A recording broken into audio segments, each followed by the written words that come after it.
예, 반갑습니다. 자, 오늘 여기 이제 많은 분들이 오셨는데 저희 회사에 대해서 여러분들이 이제 얘기를 들으셨습니다. 지금 주변에 소문이 어떻게 나고 있냐면은 정말 애터미처럼만 해라. 제발 애터미처럼만 해라 하는 얘기들이 이제 네트워크 마케팅을 관리 감독하는 그런 기관에서 정말 애터미처럼만 했으면 좋겠다 하는 그런 얘기들이 나옵니다. 그러면 이 회사는 잘 나가는데 그럼 여러분들은 어떻게 할 거냐 하는 거예요. 여러분들도 이 회사와 더불어서 다 성공자가 되어야 될 거다 하는 겁니다. 그러면은 성공자가 되려고 하면은 어떻게 해야 되는가 하는 거예요. 어떻게 해야 되는가 하는 거예요. 자, 많은 사람들이 되게 0세에서부터 시작을 해서 30세까지는 되게 공부를 합니다. 인생을 준비를 합니다. 30에서 한 60세까지는 대개 일들을 합니다. 그리고 60에서 90세까지는 노후를 보내게 된다 하는 겁니다. 그런데 요즘에 이 60세쯤 됐을 때 결산을 해봤더니 1%만이 성공자가 되었더라, 즉 부자가 되었더라 하는 거예요. 4%의 사람들은 경제 문제를 해결을 했는데 부자는 아니더라 하는 거예요.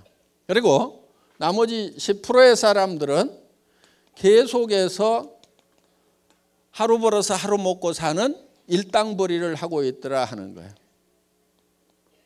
15%의 사람들은 타계를 했더라 하는 거예요.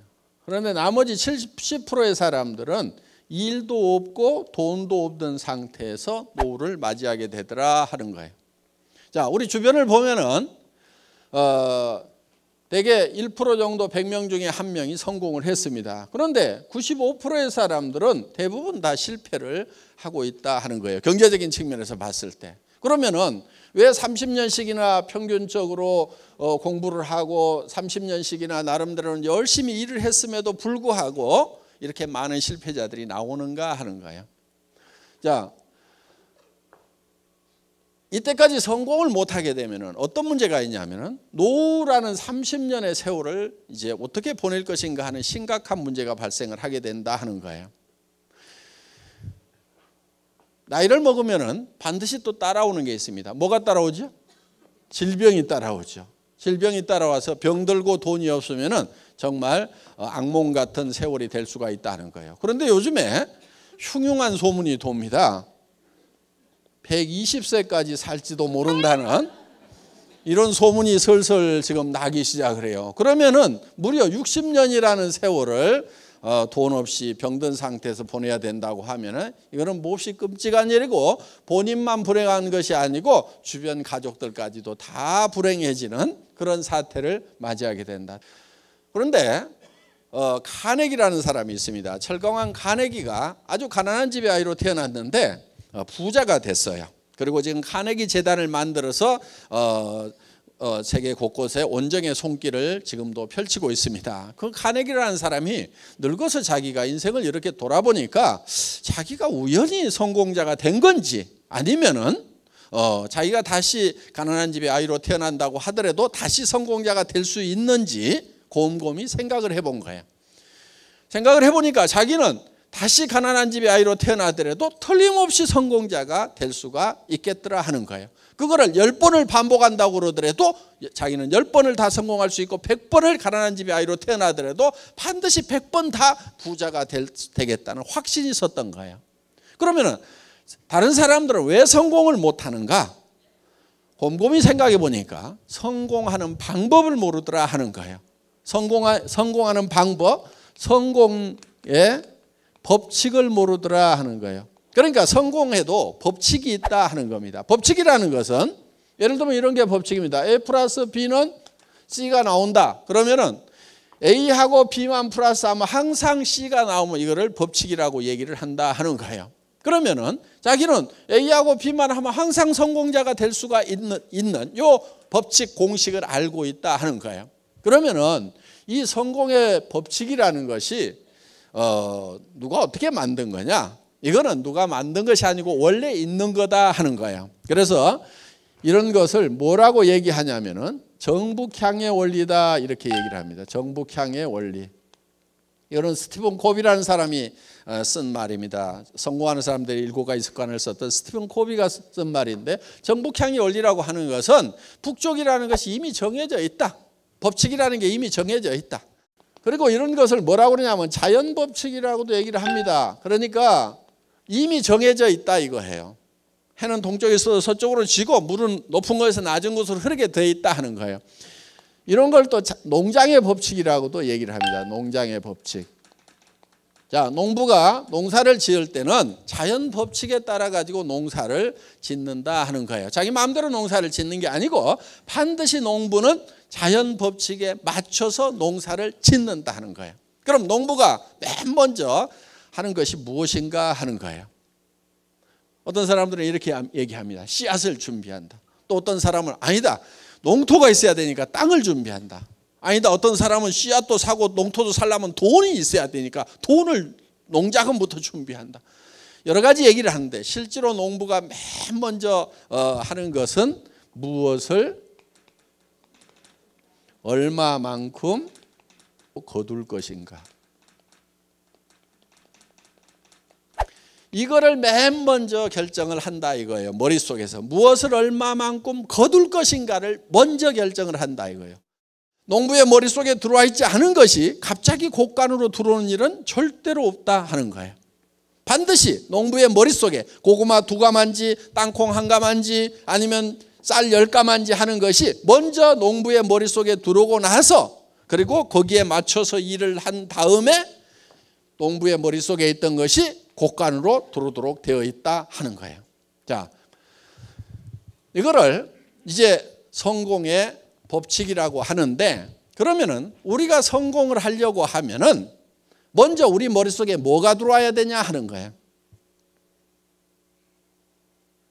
우리 머릿속에 뭐가 들어와야 되냐면은 성공한 나의 모습이 내 머릿속에 들어와 있어야 된다는 거예요. 성공한 나의 모습이.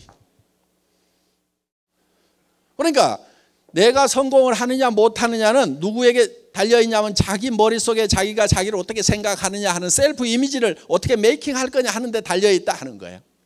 마치 농부가 머릿속에 쌀 10가마를 그려 넣느냐, 땅콩 2가마를 그려 넣느냐, 고구마 2가마를 그려 넣느냐에 따라 가지고 가을에 거둬들이는 것이 달라지듯이 자기 머릿속에 자기의 삶을 어떻게 그려 넣을 거냐 하는 것이 굉장히 중요하다 하는 겁니다. 내 머릿속에다 성공한 모습을 그려 넣지 않으면은 절대 튀어나오질 않아요.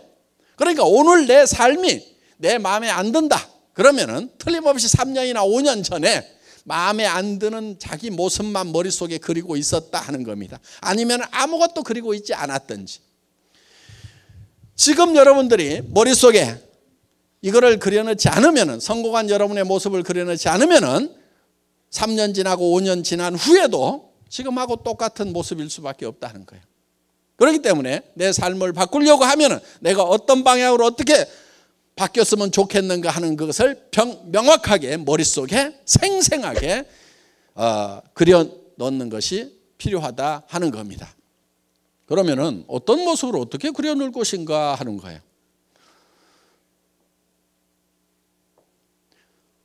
생각이 좀 복잡하죠? 복잡한 이유가 있습니다. 사람이 좀 복잡하게 만들어져서 복잡한 거예요.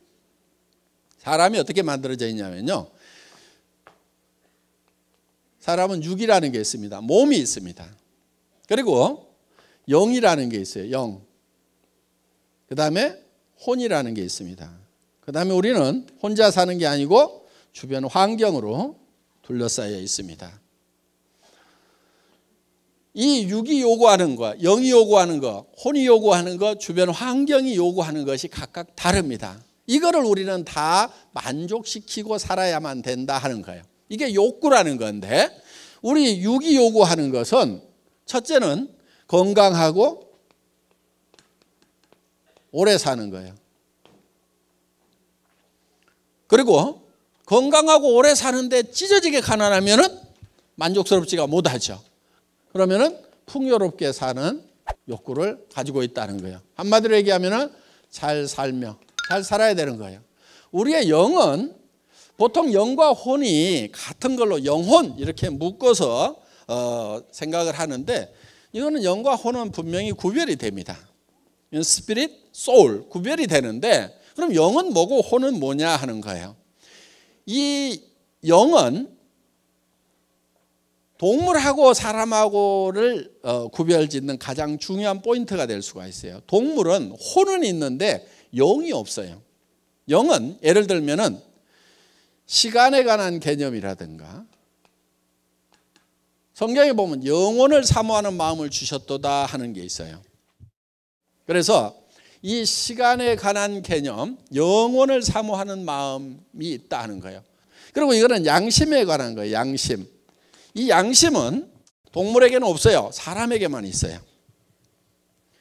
이웃집 개가 이웃집 아저씨 다리를 물어버렸어. 그러더니 저녁에 가가지고 내가 좀 참을 걸 그러면서 후회하고 있는 개 보셨어요? 전혀 양심의 가책을 안 느낍니다. 그런데 사람은 아무리 악한 사람이라도 이 양심의 가책을 느끼게 돼 있어요.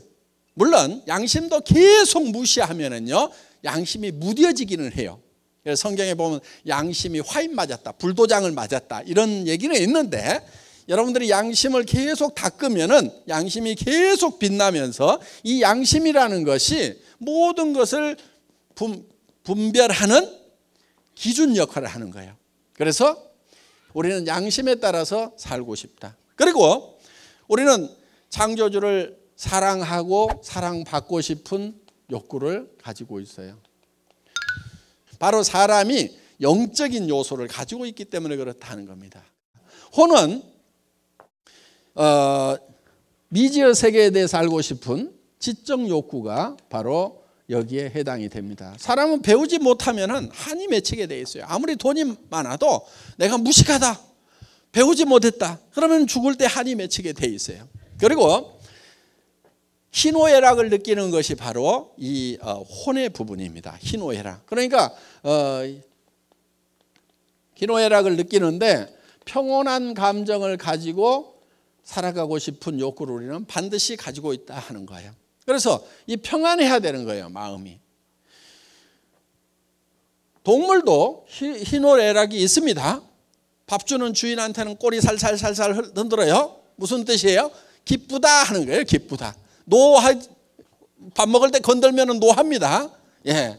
그래서 이 희노애락이 있고 그 다음에 지식도 있어요. 기억력도 있고 주인인지 동물인지 다 구별하고 이렇게 다 숫자도 가르치면은 야 3번 물어와 5번 물어와 이렇게 하면은 가르치면 이런 것도 배우긴 배워요. 사람보다 지능이 좀 떨어지긴 하지만은 그러니까 동물도 혼은 있다 하는 거예요. 그래서 이거는 이제 배우고 싶은 욕구를 가지고 있다 하는 거예요. 우리는 배우지 않으면 안 된다는 거예요. 그리고 우리는 주변 환경에 대해서 공헌하고 싶은 욕구를 가지고 있다.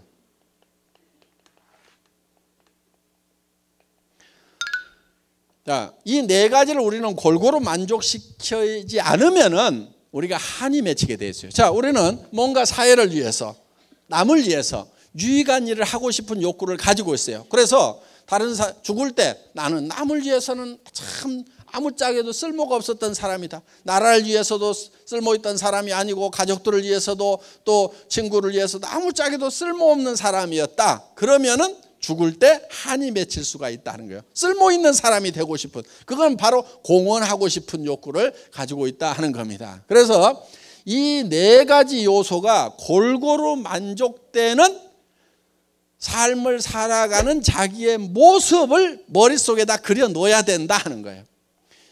이게 하나라도 빠지면은 완벽한 성공자라고 할 수가 없어요. 그런데 이것이 각각 떨어져 있지가 않고 한데 어울려 있어요. 예를 들면 이러는 거예요. 자,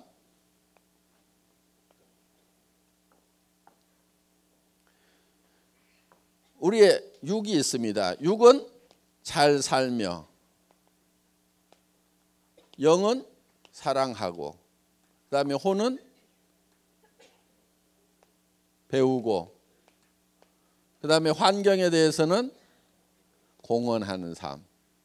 그런데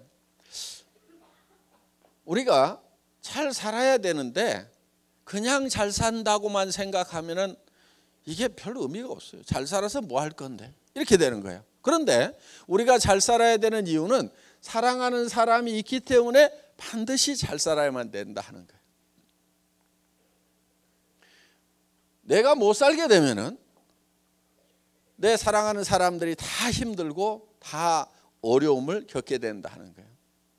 자, 정말 자녀들이 어렵게 살아가면은 부모님들이 애달퍼합니다. 내가 죽더라도 너희 잘 되는 꼴을 보고 죽어야 될 건데 너희들 이렇게 어렵게 살아가는 걸 보니까 내가 눈을 감을 수가 없다는 것이 부모님들의 얘기입니다. 그리고 우리가 잘 살아야 되는 이유는 정말 사랑하는 자녀들이 있기 때문에 우리가 잘 살아야 되는 거예요. 지금 우리 세대 살아오신 분들 집 한 채 마련하느라고 정말 거의 평생을 다 소비하다시피 했습니다. 그런데 우리 자녀들 세대는 우리 세대보다도 더 힘든 세대라고 얘기를 합니다. 많은 경제학자들이 다음 세대가 전 세대보다 어려운 세대가 지금 시작이 됐다는 거예요. 지금 우리 시대에는 그래도 희망이라는 게 있었어요. 배우고 뭔가 공부를 하고 열심히 노력하면 잘 살 수 있다는 희망이라는 것이 있었다는 겁니다. 그런데 요즘 젊은이들 앞에는 공부를 할 만큼 하고 노력을 해도 대책이 안 서는 절망이라는 벽에 봉착해 있다 하는 겁니다. 그래서 우리 자녀들한테 우리 부모 세대가 희망이 되어줄 필요가 있어요. 그래서 우리는 정말 주기 위해서라도 부자가 되어야 된다는 거예요. 주는 기쁨을 맛보기 위해서. 그래서 자녀들 보고도 니네 집사라고 하지 말고 우리가 정말 집 한 채씩 사준다고 하면은 얼마나 보람이 있겠냐 하는 거예요. 그러니까 우리가 잘 살게 되면은 사랑하는 자녀들에게 집 한 채씩 사줄 수 있다 이거예요. 그러니까 잘 살아야 되겠어, 안 살아야 되겠어? 잘 살아야 되는 거예요. 잘 살아야 되는 거예요. 이 잘 살지 못하면은요, 이 사랑하는 것도 힘들어요. 저도 집사람을 워낙 좋아해가지고 한 1년을 쫓아다녀가지고 이제 결혼을 했어요. 그래서 잘 살았습니다. 그런대로 잘 살았는데 저는 월급쟁이를 한 17년을 했어요. 그런데 월급쟁이가 노후 보장이 전혀 안 되죠. 그래서 이거 일하는 재미에 빠져가지고 17년이라는 세월을 너무 많이 보냈다. 그래서 이제 나가서 내가 노후 대책을 세울 수 있는 뭔가 일을 해야 되겠다 하고 이제 나왔습니다. 나와서 이제 인터넷 백화점을 이제 차리게 됩니다. 차렸는데 문제는 뭐냐면은 아직 시대가 오질 않았어요. 그런데 백화점을 차렸어요. 수만 가지의 제품을 가지고 있는 그런 이제 초대형 백화점을 만들어 놨는데 문제는 뭐냐면 아직 아줌마부대 손가락이 안 움직이는 거예요. 그러니까 쫄딱 망하고 그러는 가운데서 이제 굉장히 힘이 들어지다 보니까 뭐 회사 망하면서 뭐 다 집도 주고 차도 주고 다 날려버리고 이제 정말 너무 어려워져 가지고 이제 월세 50만 원짜리 월세방에 가서 이렇게 살게 됐어요. 그러면서 제가 이제 몸이 아프기 때문에 일을 하면 안 된다고 그래서 집사람이 어디 가서 한 150만 원인가 이렇게 벌어와 가지고 50만 원 월세 주고 애들 이제 학비 주고 이렇게 근근히 먹고 사는 이제 이런 처지가 돼버린 거예요. 그래도 그렇게 사는데 이제 경제적으로 압박을 받다 보니까 부부간에도 말이 점점 이제 뜸해지기 시작을 하고 나중에는 말 한마디씩 나오면 이렇게 삐딱선을 타기 시작하고 자꾸 이렇게 갈등이 생기더라고요. 어느 날 제가 집에 들어갔는데 너무 추운 거예요. 그래서 여보 집 좀 가스 좀 팍팍 떼라고 그랬더니 누구는 추운 줄 모르는 줄 아세요? 이렇게 새침하게 얘기를 하더라고. 자기도 추운데 당신이 돈 못 벌어오니까 내가 불 안 떼지 뭐 추운 줄 몰라서 불 안 떼냐 이거야. 보통 가스를 10만 원어치 떼면은 좀 추워요. 거기서 5만 원어치만 더 떼면은 조그만한 집이니까 좀 따뜻해. 한 달에 5만 원씩 아끼려고 추운 집에 산 거예요. 그럼 겨울에 5개월 난방하죠. 그럼 1년에 얼마 아껴요? 25만 원. 3년 동안 아꼈으니까 얼마 아꼈게요? 75만 원. 그 75만 원 때문에 3년을 떤 걸 생각하면은 지금도 억울해 죽겠어. 돈은요, 없을 때는 절대 아끼면 안 돼. 있는 대로 다 써야 되는 거예요. 있는 대로 다 써봐야 몇 푼 되지가 않으니까. 돈이 좀 있을 때는 아껴야 돼. 그때는 아끼면 돈이 모아지거든. 돈에 대해서요, 오해들을 많이 하고 있어요. 오해하지 마세요. 학교에서 배운 것 중에도 좀 틀리게 가르친 게 있어요. 예를 들면은 수입과 지출이 있으면은 수입에 맞춰서 지출을 해야 된다, 이렇게 배웠잖아요. 그렇죠? 예, 이거는 나라 경제를 생각할 때 이렇게 해야 되는 거고, 개인 경제로 봤을 때는요, 수입에 맞춰 갖고 지출하고 있는 사람치고 부자가 없어요. 그러니까 가계부 쓰는 사람들 있죠? 수입에 맞춰서 지출한다고. 가계부 쓰는 사람치고 부자를 못 봤어 내가. 여러분 제발 가계부 좀 쓰지 마세요. 부자들은 가계부 안 써. 가난뱅이들만 쓰고 있어. 그래 갖고 부자 되느냐? 안 돼. 평생 가계부 써. 또 그거를 또 검사하고 있는 쪼잔한 남편들도 있어. 그 찌질이야, 찌질이. 지금 참 많이 벌어다 주면 왜 이걸 쓰고 있냐고. 조금 벌어다 주면서 그걸 아등바등 쓰고 있는데 제대로 썼는가 안 썼는가 검사하고 있는 그런 찌질이. 아이고, 네.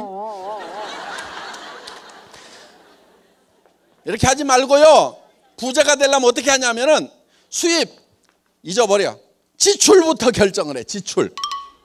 내가 어떻게 소비를 하면서 살 건지, 내가 돈을 어떻게 쓰면서 살 건지, 이 지출을 결정을 해보면요, 이게 제법 많아요. 이게 여러분 보통 3천만 원에서요 5천만 원 정도가 매월 있어야만이 부자가 돼요.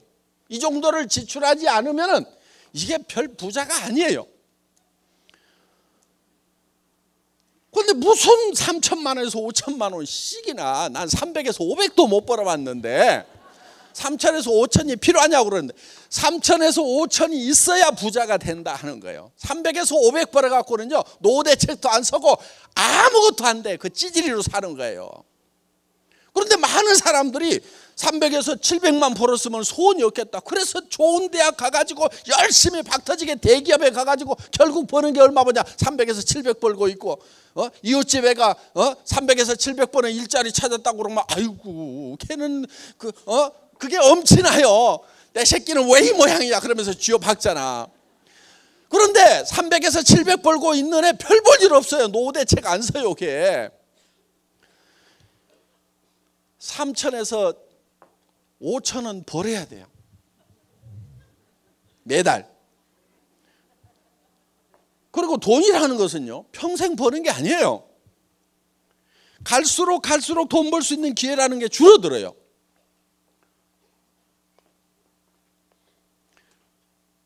이 기회의 색이 이렇게 줄어드는 거예요. 무슨 얘기냐면은 20대 30대 식당에 가면은 주방 서빙을 시켜줘. 그런데 40대 50대에 가면은 뒤에 가서 음식 하라고 주방으로 보내. 배기 싫다고. 60대 50대 60대에 가면은 그릇 깬다고 이것도 안 시켜줘.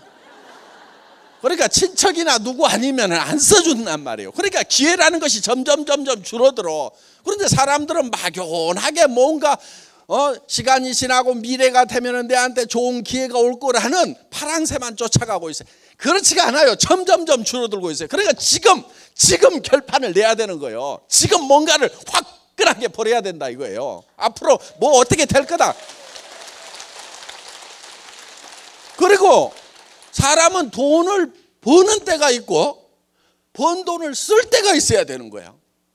돈 쓰는 것도요, 늙어가지고 돈 쓰려고 그래봐. 여행도 다리 썽썽할 때 여행이지, 꼬꾸라져가지고 거기에다가 어디 좋은 경치를 봐도 눈도 침침한데 가면 뭐 하냐고. 어디 맛있는 걸 먹을 때도 이빨이 썽썽할 때지. 가가지고 틀니가 많니 안 많니 해가면서 맛있는 거 주면 뭐하냐 이거야. 그러니까 이것도 기회가 점점점 줄어드니까 벌려면 1년, 2년, 3년이라도 빨리 벌고 그래 놓고 그걸 쓰러 다녀야 된다 이거야. 그런데 젊음 다 가도록 이제 벌기만 해. 벌기만 하다가 이제 늙어가지고 이제 있는 돈도 쓰지도 못한다 이거예요. 그러니까 벌 수 있는 시간이 그렇게 길면 안 되는 거예요. 3년에서 5년 안에 평생 쓸 돈을 다 벌거나 아니면은 평생 돈이 들어오도록 시스템을 만들어 놔야 돼. 3년에서 5년 해보고 안 되면 때려치우세요. 그거는 평생 해도 안 돼. 애터미 사업도 3년 5년 지났는데 안 되는 사람들 빨리 때려치우고 집에 가세요. 근데 반성을 한 가지는 해봐야 돼. 진짜로 했는가? 아니면은 발가락만 하나 걸치고 3년 5년 지나갔는가? 그거는 반성을 해야 돼. 근데 진짜로 했는데 양발 다 담그고 진짜로 뛰었는데도 3년에서 5년 했는데 안 됐다 그러면은 가세요 그냥. 그런데 진짜로 했냐 하는 거야. 여러분 돈이 3천에서 5천은 있어야 사람답게 살아요. 부모님한테도 제발 용돈 드리지 말고 생활비를 드리세요. 20만 원 30만 원 보내주고 무슨 애기들이에요. 부모님도 살려고 하면 생활이라는 걸 해야 된단 말이에요. 생활비를 200이든 300이든 400이든 보내드려야 돼. 그래야 뭘 사람답게 살 거 아니에요. 그리고 노인네들 치료비 더 많이 들어가요. 그러니까 우리가 뭔가 돈을 제대로 쓰기 위해서는, 사랑을 하기 위해서는 돈이 있어야 돼. 부자가 돼야 돼. 아니 우리 집사람도 이제 그 가스비 5만 원 가지고 찌고도 이렇게 된 거예요. 아니 그러다 보니까 어느 날 우리 집사람이 한마디 하더라고. 여보, 애들 졸업하고 나면 우리 헤어집시다. 근데 우리 집사람은 또 하면 한다는 사람이거든요. 아이고, 그 말을 듣는 순간에 억장이 무너지는 거예요.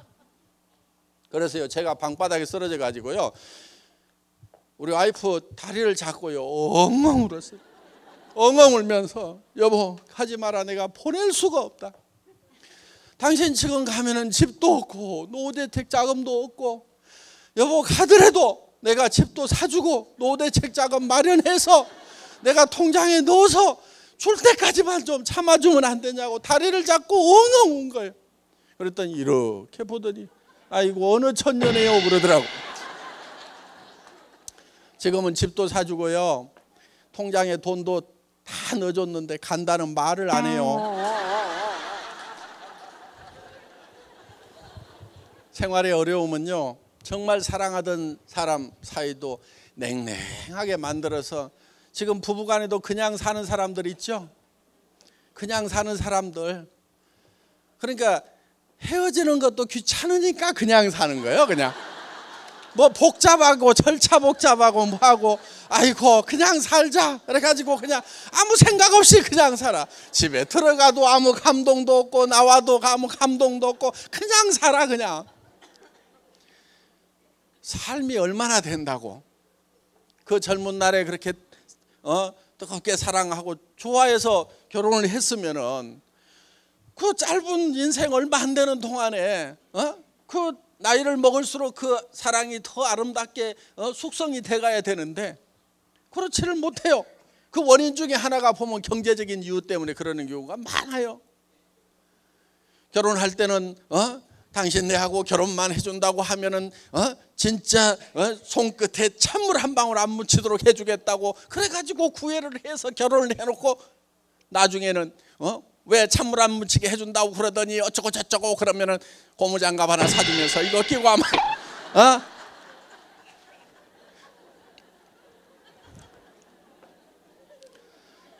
그러니까 사랑도 제대로 하려고 하면은 잘 살아야 된다는 거예요.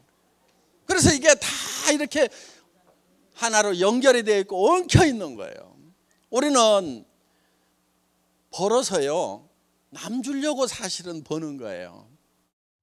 스스로 돈을 쓰는 것보다도요, 우리는 남한테 주었을 때 정말 행복하고 기쁨이 있어요. 지금까지 뭐 남 줄 돈이 없어가지고 뭐 그런 거 한 번도 못 느껴보신 분들 앞으로 기대를 하십시오. 남 줄 때 기쁨이 굉장합니다. 그래서 성경에도 받는 자보다 주는 자가 복이 있도다 그랬어요. 그것이 진실이라는 것을, 진리라는 것을 줘보면 알아요. 그래서 우리는 가까운 데서부터 점점 넓혀서 줘야 돼요. 그리고 남을 도울 때 내가 부자가 다 된 다음에 여유 있으면 남에게 주겠다, 그러는 사람 치고 부자 된 다음에 돕는 사람이 거의 없어요. 언제부터 도와야 되냐면은 내가 어려울 때 나보다 더 어려운 사람을 도우면서 살아가야 된다 하는 거예요. 그러면은 나중에 부자가 됐을 때도 또 어려운 사람들을 도울 수가 있어요. 저희는 저희 회사에서도 주변에 이렇게 돕는 일들을 해왔어요, 사회적으로. 그래서 맨 처음에 회사가 어려울 때는 이웃의 학교에, 가장 가까운 학교에 애들 좀 불러가지고 한 달에 20만 원, 40만 원 주는 일부터 시작을 했어요. 할머니하고 둘이 사는 애가 있어. 그런데 그 할머니가 받는 보조금하고 뭐 이런 거 조금 받아가지고 사는데 그 20만 원도 그 집에는 큰 도움이 되더라고. 그래서 이제 이웃에 이렇게 도와주고, 그러면서 조금씩 금액도 넓혀 나가고, 어떻든 우리는 이제 주변에 이렇게 좀 도와야 될 일들이 많이 있습니다. 물론 애터미 사업 자체가 지금 어려운 사람들을 돕는 가장 좋은 방법이에요. 서민들에게는 싼 생필품을 공급을 해서, 질 좋고 싼 생필품을 공급을 해서 이 가게 이 지출을 줄일 수 있도록, 생활비를 아낄 수 있도록 해주는, 그것이 1차적인 공헌입니다. 그리고 또 이 돈 벌만한 직장이 없는 분들에게 일자리를 마련해줘서 정말 이렇게 할 수 있도록 해주는 것. 그러면서 또 우리는 수당이 또 서민들에게 다 풀려나갑니다. 그래서 우리가 만드는 제품들은 그 원료를 만들라고 농사짓는 농부들에게도 돈이 나가게 되고, 그리고 이 돈은 서민들에게 뿌려지기 때문에 그것이 이제 승수 효과에 의해서 최소한 5배 정도 더 이제 경제적인 파급 효과가 생깁니다. 자, 어떻든 우리는 정말 사랑하는 사람들이 있기 때문에 우리는 반드시 잘 살아야만 된다. 그래야 내 사랑하는 사람들이 같이 잘 살게 되고, 그리고요, 사람은 조금만 올라가게 되면은요, 점점점 용기라는 것이 생겨요. 지금 여기 계시는 분들 중에서도 어떤 희망을 갖고 꿈을 갖는 것이 굉장히 두려운 사람들이 있다는 걸 제가 알아요. 어떤 희망을 갖고 꿈을 갖는 그것을 두려워하고 있다는 걸 제가 알아요. 왜냐하면 저도 사실은 뭐 어렵지 않게 세상을 살았어요. 그때는 못 사는 사람들 좀 무시했습니다. 솔직하게 얘기해서. 아이고, 요즘 세상에 정신머리가 틀려먹었으니까 못 살지, 게을러 빠졌으니까 못 살지, 그러면서 못 사는 사람들을 좀 무시를 했어요. 그런데 제가 깊은 병에 들고 사업체는 다 망해가고 돈은 다 뺏기고 도리어 이제 빚쟁이까지 집에 쫓아오면서 몸이 아파갖고 더 일을 못하는 상황이 되다 보니까 사람이라는 게 이렇게 앞뒤가 콱 막히는 기가 막힌 상황도 있구나.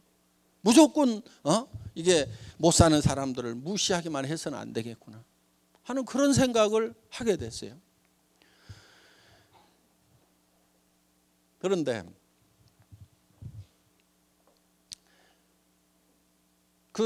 그런 어려운 상황이 이렇게 되다 보니까 정말 희망을 갖는 것이 굉장히 두렵더라고요. 정말 절망밖에 없었어요. 그런데 제가 어느 책에서 보고 애우고 있었던 규절이 있었어요.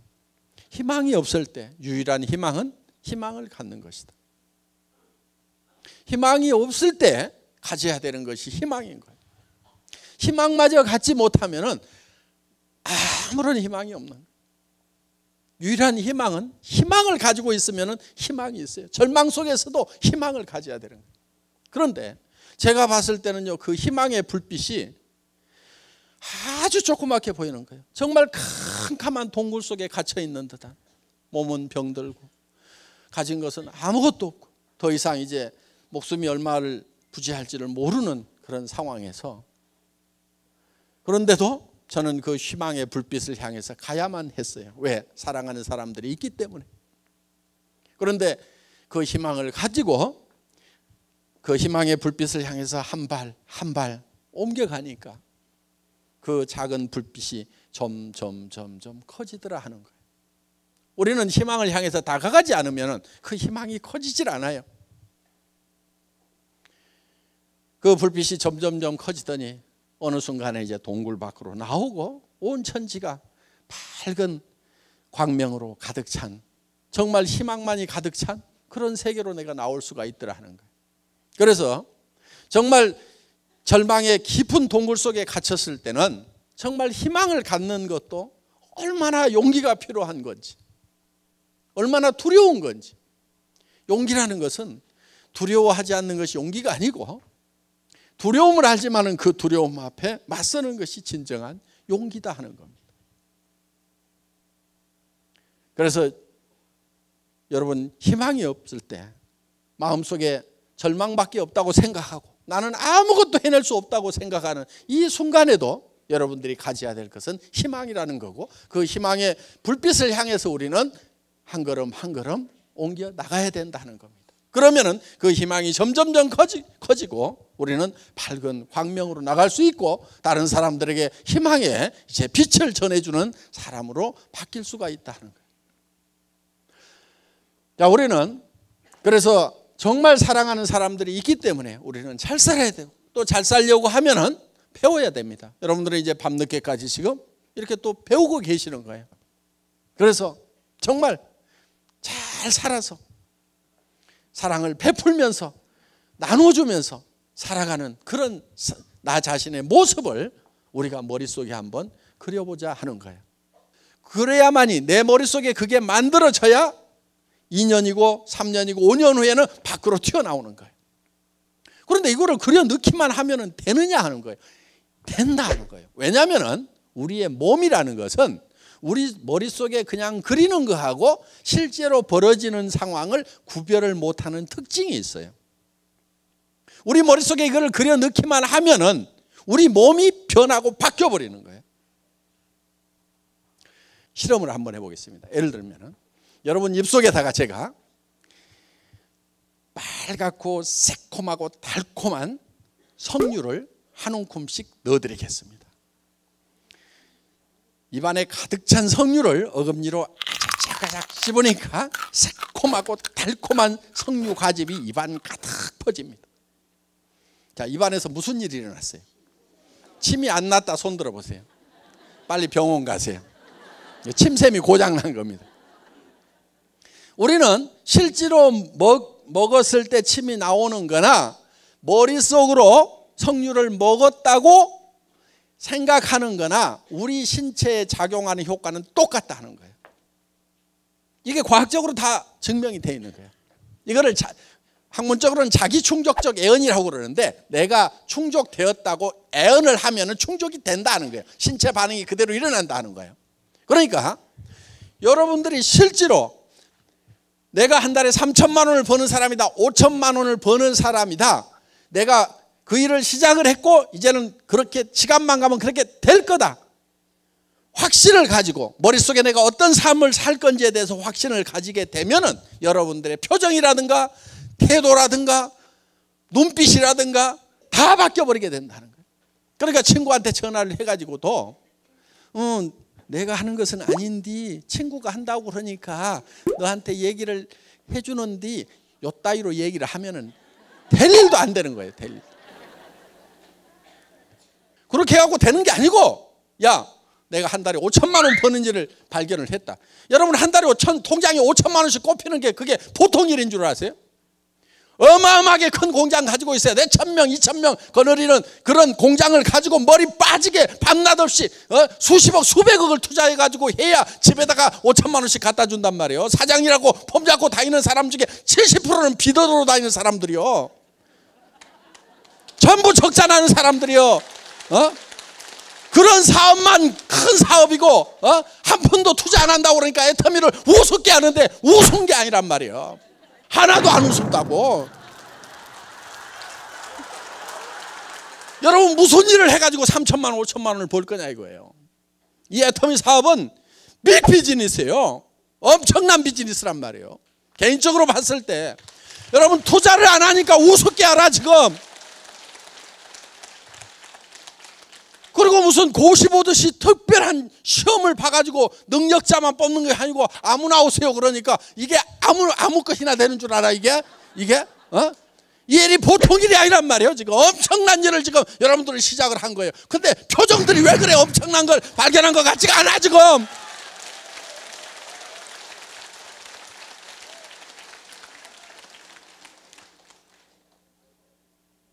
이 일은 대단한 일인 거예요. 그럼 친구한테 전화를 할 때도 야 빨리 와라. 뭔데 그러면 와가지고 들어 탁 이렇게 끊을 정도로 그 정도는 돼야 될 거란 말이에요 이게. 빨리 와봐. 너한테 먼저 얘기해 줄까 다른 친구한테 먼저 얘기해 줄까. 기가 막힌 일인데 그래도 내가 너를 아끼니까 빨리 와 빨리 와. 시간 지체하지 말아라. 이 정도는 파워 있게 나가야 된단 말이에요. 근데 뭐 회원가입 하나만 해줘. 뭐 이게 무슨 뭘 꼭 부담을 주는 것도 아니고 하라는 것도 아니고 그냥 하나만 써줘. 이따위로 얘기하지 말란 말이에요. 이게 엄청난 일인데 너 지금 안 하면은 너 저 밑으로 갈래? 너 위에 있을래? 너 한 단계가 너 얼마나 차이 나는 줄 알아? 하면서 큰 소리를 빵빵 쳐가면서 해야 될 일이란 말이에요. 그게 여러분들이 진짜 3천만 원을 벌고 5천만 원을 버는 일이라고 믿으면은 그게 소리가 나오는 거예요. 그게 저는요 이 회사 시작하면서요 첫 세미나에 17명 모아놨어. 그 첫 세미나에서 제가 5시간 6시간 동안을 여러분들 크라운 마스터가 되면은 에쿠스를 한 대 주겠습니다. 그리고 돈을 3억을 주겠습니다. 그렇게 얘기를 했어요. 그리고 임페리얼 마스터 최고 직급에 가게 되면은 현금을 축하금으로 10억을 주겠다. 그리고 매달 5천만 원씩을 들고 에쿠스 리무진을 새로 또 한 대 주겠다. 오피스텔 50평짜리를 임대해가지고 회사에서 임대료 물고 그냥 쓰도록 해주겠다. 바닥에는 카페트 쫙 깔아주겠다. 발목까지 빠지는 카페트. 그거를 발표를 했어요. 그런데 그때 내가 타고 간 차는 280만 원짜리 중고 카니발이야. 280만 원짜리 중고 카니발을 타고 가가지고 에쿠스를 주겠다. 아마 똑똑한 사람이 있었으면은 니나 잘해라 니나 그랬을 거야. 그런데 거기 모인 사람들이 하도 큰 소리를 치니까 정신이 나가가지고 지금까지 따라와서 지금 성공을 한 거예요. 제정신이 아니어야 돼. 성공은 제정신으로 하는 게 아니에요 여러분. 미쳐야 돼. 미쳐야만 목표에 미칠 수가 있어요. 그래서 여러분들 오늘 저녁에 내가 정말 어떤 인생을 살 건지 정말 여러분들이 살고 싶은 한 편의 영화를 지금 만들겠다 하는 거예요. 그게 누구누구의 인생 시나리오 요거를 쓰는 거예요. 양식을 나눠드리는데 다 씁니다. 쉬워요. 자, 그 양식을 보면은 이런 수레바퀴 같은 게 있어요. 자, 우리가 요 4가지 요소를 반드시 여기다가 한 번은 들어가게 해야 되는 거예요. 그래야 균형 잡힌 삶이 되겠죠? 자, 6 그러면은 잘 살아야 된다. 잘 산다고 하는 것은 경제적으로 풍요로워야 되겠죠. 그러면은 여기 주택 문제 대개는 해결이 잘 안 돼 있습니다. 그 다음에 건강 장수를 해야 되니까. 그 다음에 또 뭐 자동차 요즘 필수품이죠. 사랑하고 효도 배우고 자녀 교육 여행도 좀 풍요로운 삶을 살기 위해서는 여행도 좀 해야 되겠다. 그럼 이런 항목들은 자기가 결정을 하세요 되게. 자, 그런데 내가 여기다가 이제 점수를 먹여보는 거예요. 주택이 내가 생각하고 있는 주택이 있을 거예요. 예를 들면은 70평은 돼야 되겠다. 아니면 50평은 돼야 되겠다. 그런데 지금 30평에 산다. 그러면은 자 40점. 건강은 뭐 타고 나서 그런 대로 뭐 70점. 자동차는 영 마음에 안 들어. 예를 들면 지금 최소한 에쿠스는 타야 되는데 지금 타고 다니는 게 소나타 9형 타고 다니고 있어. 영 마음에 안 들어. 효도 그냥 마음으로만 했어. 자녀 지네가 알아서 좀 어떻게 해줬어. 봉사는 거의 못했어.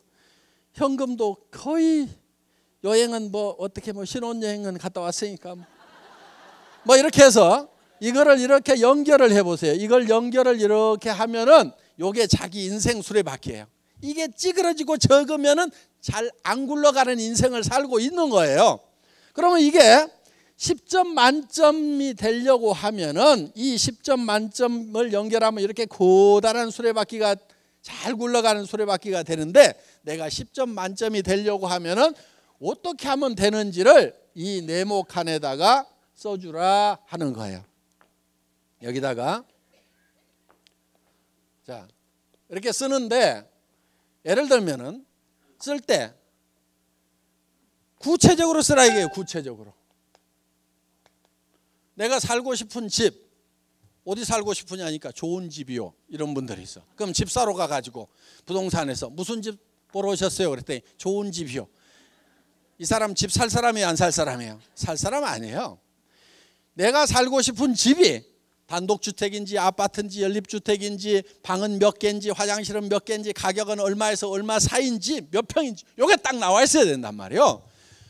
그럼 여기다가 그걸 적으라 이거예요. 그래서 구체적으로 적으라 이거예요. 그 다음에 가격을 적으라 이거예요. 가격을. 그게 얼마짜리인지. 무슨 차 타고 싶으냐고 그러니까 페라리요 그러는데 페라리가 얼마인지도 몰라. 7천만 원인지 6천만 원인지 3억은 줘야 돼요. 그러니까 페라리 그러면 가격이라도 알고 타겠다고 해야 된다 하는 거예요. 그 다음에 세 번째가 기한을 적으라 이게. 기한. 언제까지 하겠다. 그러니까 내가 70평짜리 집을 언제까지 사겠다고 적어야지, 그냥 세월을 가거나 말거나 그러다 꼴딱 죽어버리면 그게 그냥 물거품이 돼버린다는 거예요. 그러니까 내가 3년, 5년, 7년 안에는 내가 반드시 사겠다. 기한을 정해야 되는, 기한을. 요 세 가지를 꼭 유념을 하시라 하는 거예요. 자, 우리는 정말 균형 잡힌 삶을 살기 위해서 이 인생 시나리오를 작성을 하는 겁니다. 자, 예를 좀 보여주세요. 선배들 중에 이렇게 작성한 사람들이 있습니다. 그래서 예를 들면 지금은 17평 임대 아파트에 살고 있지만 3년 뒤에는 상도동 사거리에 있는 42평 방 4개 욕실 2개 있는 4억 3천만 원짜리 동양 빌라 5층으로 이사한다. 이렇게 구체적으로 나왔죠. 예, 정말 이런 삶을 살아가는 내 모습이 내 머릿속에 들어가게 되면은, 내 행동이 바뀌고 표정이 바뀌고 말이 바뀌고 다 바뀌게 돼 있어요. 그래서 이거를 실행할 수 있는 힘이 나오게 되어 있다 하는 겁니다. 그러니까 우리는 어디에 있어야 되냐면은 내가 살고 싶은 삶이라는 영화를 내 머릿속에서 만들고 그 영화 속에 살고 있어야 돼요. 언제까지? 그 영화가 현실이 될 때까지 우리는 계속 그 영화 속에 있어야 된다는 거예요. 비전 속에, 영화 속에 계속 살다 보면 이 현실이 끌어 올라가게 되어 있다 하는 겁니다. 여러분 이거를 믿어야 되는 거예요.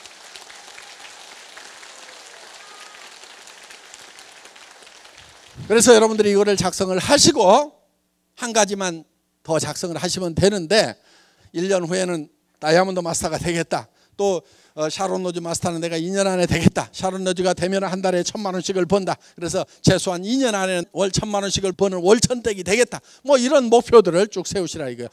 오늘 늦은 시간까지 수고 많으셨습니다. 강의 마치겠습니다.